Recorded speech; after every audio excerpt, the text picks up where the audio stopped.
Assalamualaikum warahmatullahi wabarakatuh. Pada video kali ini saya akan membahas seputaran tentang teleskop.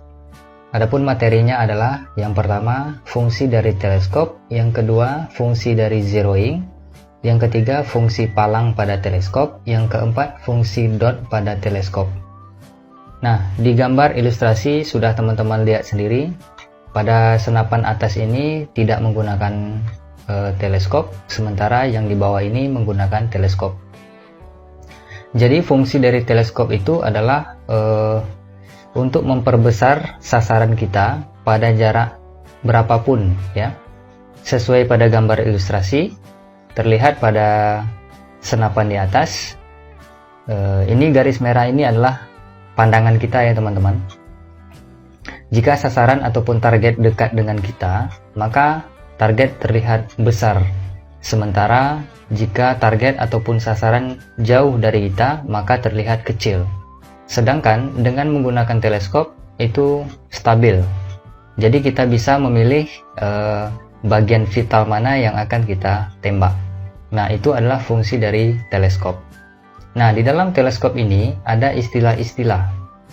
Yang pertama yang sering kita dengar itu adalah zeroing. Nah, zeroing itu apa? Zeroing itu adalah untuk menentukan jatuhnya peluru pada palang tengah di dalam reticle ataupun di dalam teleskop. Di sini saya akan perbesar dulu. Ini adalah teleskop pada tampak samping. Kemudian ini adalah teleskop pada pandangan kita. Di sini saya ilustrasikan reticle ini ataupun palang saya berikan berwarna kuning, kemudian dot-dotnya ataupun titik-titiknya saya ilustrasikan berwarna biru. Nah, sesuai dengan saya katakan tadi, ada istilah zeroing. Zeroing itu adalah untuk menentukan jatuhnya peluru pada palang tengah. Untuk melakukan zeroing ada beberapa langkah ya teman-teman. Saya akan coba ketikkan di sini tipsnya ataupun langkah-langkahnya. Yang pertama, teman-teman tentukan dulu jarak untuk menzeroing teleskop teman-teman. Nah, jaraknya saya anjurkan pada 30 meter. Kemudian yang kedua, buat kertas target. Biasanya gunakan saja kertas HVS. Kemudian yang ketiga, jika teman-teman menggunakan senapan uklik, pompalah sesuai dengan kebiasaan teman-teman memompa senapan. Di sini saya contohkan pada pompa 6 kali. Ini stabil ya teman-teman. Jika teman-teman menembak, usahakan pompanya tidak berubah lagi setelah di zeroing. Kemudian yang keempat, jika teman-teman menggunakan PCP, biasanya kalau marauder itu tarikannya cuma 1 kali. Kalau teman-teman menggunakan PCP yang menggunakan tarikan berkali-kali, usahakan stabil. Saya biasanya di 2 kali tarikan. Kemudian yang kelima, jika teman-teman menggunakan teleskop yang menggunakan zoom, usahakan zoomnya stabil. Distabilkan dulu pada zoom. Saya contohkan di sini zoom 5.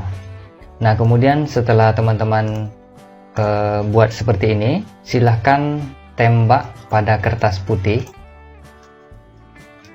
ya, arahkan senapan pada kertas putih, kemudian tembak 1 kali. Peluru jatuhnya di sini, contohnya di sini ya. Apa langkah selanjutnya yang dilakukan? Nah, ini dia. Yang di sebelah kanan ini disebut dengan turret. Kemudian yang di atas juga disebut dengan turret.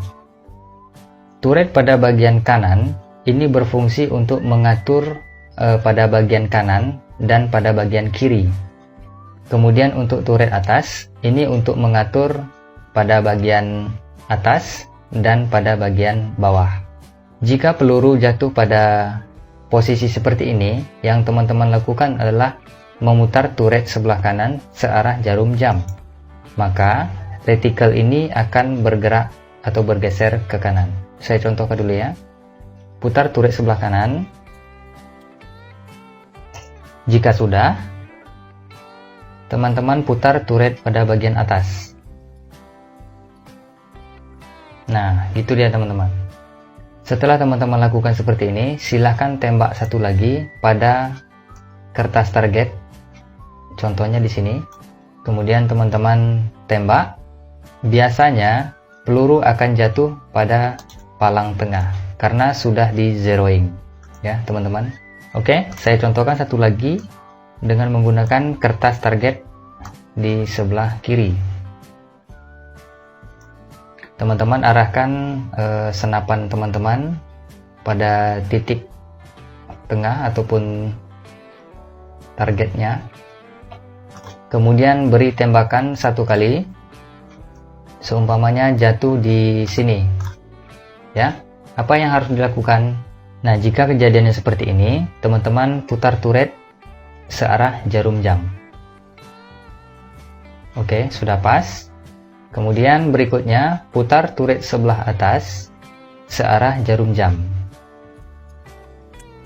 Nah, jika sudah seperti ini, teman-teman ulangi tembakan sekali lagi pada titik tengah target.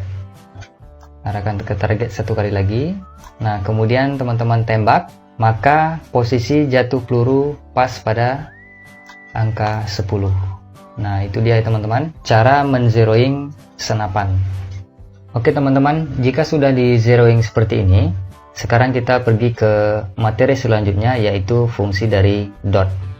Banyak dari penembak-penembak pemula itu salah persepsi dalam menggunakan teleskop. Suatu contoh, mereka menemukan target jarak 50 meter. Contoh ya, mereka menemukan jarak 50 meter, kemudian menembak bagian vital ataupun jantung dari target. Maka yang kena itu bukanlah jantungnya, ya. Atau bertemu target di jarak 10 meter. Kemudian diarahkan palang tengah ini ke arah jantung, maka tidak akan kena, ya. Nah, ini adalah kesalahan-kesalahan para penembak pemula dalam menggunakan teleskop. Ketika kita menemukan buruan di jarak 30, kita menembak jantungnya, maka akan pas. Ketika jaraknya berbeda, maka perkenaan peluru tidak akan sama lagi pada palang tengah. Kenapa demikian? Nah, kita lanjut ke fungsi dari dot. Nah, di sini saya ilustrasikan gambarnya seperti ini. Peluru yang keluar dari senapan itu lurus, sementara pandangan kita terhadap sasaran ataupun target itu tidak akan sama lagi. Suatu contoh, kita tadi menzeroing pada jarak 30 meter, ya. Nah, di sini saya akan berikan pandangan kita terhadap target. Kita menzeroing senapan kita di jarak 30. Yang berwarna merah ini adalah pandangan kita terhadap sasaran. Nah, ini pas kita zeroing pada 30 meter. Sekarang saya akan zoom. Nah, jatuh peluru akan pas pada sasaran di jarak 30 meter. Lain halnya jika kita menemukan target pada 10 meter, ya. Maka jatuhnya peluru bukan pada palang tengah. Nah, di sini bisa kita lihat sendiri. Saya akan zoom lagi. Jatuhnya peluru pada dot ke-1 di bawah palang. Nah, itu teorinya ya teman-teman. Ketika kita menemukan target ataupun hewan buruan di jarak 10 meter, maka tembaklah pada satu dot di bawah palang. Kemudian bagaimana kita menemukan sasaran di jarak 50 meter? Maka tembaklah pada dot di atas palang. Nah, contohnya seperti ini. Saya akan geser pada jarak 50 meter. Sini saya zoom. Nah, ini dia. Yang hitam ini adalah jatuhnya peluru ya teman-teman. Yang merah ini adalah pandangan kita terhadap teleskop. Jika kita menemukan buruan kita pada jarak 50 meter, maka arahkanlah teleskop kita pada satu titik di atas palang. Maka peluru akan jatuh di satu titik di atas palang. Nah, ini yang saya katakan tadi. Kenapa saya menganjurkan untuk menzeroing di 30 meter? Kenapa tidak di 10 meter? Oke, saya berikan contoh. Jika teman-teman menzeroing di jarak 10 meter, maka yang terjadi adalah ini zeroingnya di 10 meter ya. Saya zoom, peluru akan jatuh pas pada palang tengah. Kemudian ketika menemukan target ataupun buruan di jarak 30 meter, maka peluru akan jatuh di atas dot 2 titik, di atas palang 2 titik ya. Ini saya zoom. Ini dia. Di atas palang 1 titik, hampir ini ya, hampir kedua ya. Nah, kemudian apa yang terjadi jika bertemu sasaran di jarak 50 meter? Maka jauh sekali teman-teman ya. Ini adalah arah pandangan di teleskop. Maka jatuhnya peluru pada 1, 2, 3, 4. 4 dot setelah palang. Nah, jadi ketika kita menemukan buruan, hal yang salah sering terjadi pada bediler-bediler pemula. Ini saya contohkan. Dia menemukan sasaran atau buruan di jarak 50 meter, sementara dia menzeroing senapannya di 10 meter. Maka dia ataupun penembak pemula ini mensejajarkan palang tengah ke arah dada burung ya. Ini tidak akan pas karena peluru akan jatuh di leher burung ini. Oke lah, burung ini ketika dia seperti ini posisinya, kalau seandainya dia sedang makan, maka kepalanya ke bawah, otomatis peluru lewat di atas sasaran. Maka ketika kejadian seperti ini, harusnya si penembak tersebut menyetel ataupun mengukur seperti ini. Tadi berapa jaraknya? Tadi di 1, 2, 3, 4. Di seperti ini dia menembak. Nah, maka peluru akan jatuh di 4 dot ya, 4 dot di atas palang. Kemudian ketika dia menemukan hewan buruan di jarak 30, ingin menembak pada bagian dadanya, itu saya berikan kode. Nah, ini. Maka posisi palang itu berada di dada bagian bawah ya. Posisi palang pada bagian bawah, maka jatuh peluru di atas palang 2 dot.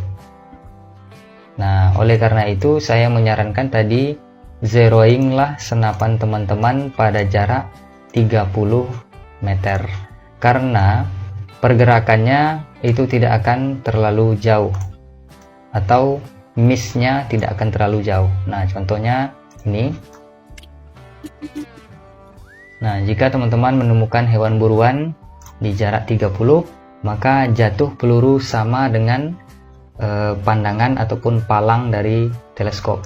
Jika hewan buruan berada di jarak 10 meter, ya, jika teman-teman ingin menembak pada bagian vitalnya, perkirakan saja 1 dot di bawah palang. Kemudian hewan buruan di jarak 50 meter ya, bagian vitalnya itu jantung, jatuhnya peluru. Ingat, yang berwarna hitam ini adalah garis peluru lurus, sementara yang merah ini adalah arah pandangan kita sesuai dengan zeroing. Nah, itu adalah konsepnya ya teman-teman, konsep yang saya tunjukkan. Nah, langkah berikutnya, setelah teman-teman zeroing ya, tembaklah pada jarak 10 meter ya, kemudian tembaklah pada jarak 50 meter. Teman-teman akan bisa melihat sendiri jatuh peluru teman-teman di dot keberapa. Saya menjelaskan di sini hanya konsepnya saja. Nah, berikutnya itu tergantung dari merek ataupun zeroing dari teleskop teman-teman. Jika teman-teman main zeroing pada 30 meter, maka dia akan pas pada palang tengah. Kemudian tembakkan pada jarak 10 meter.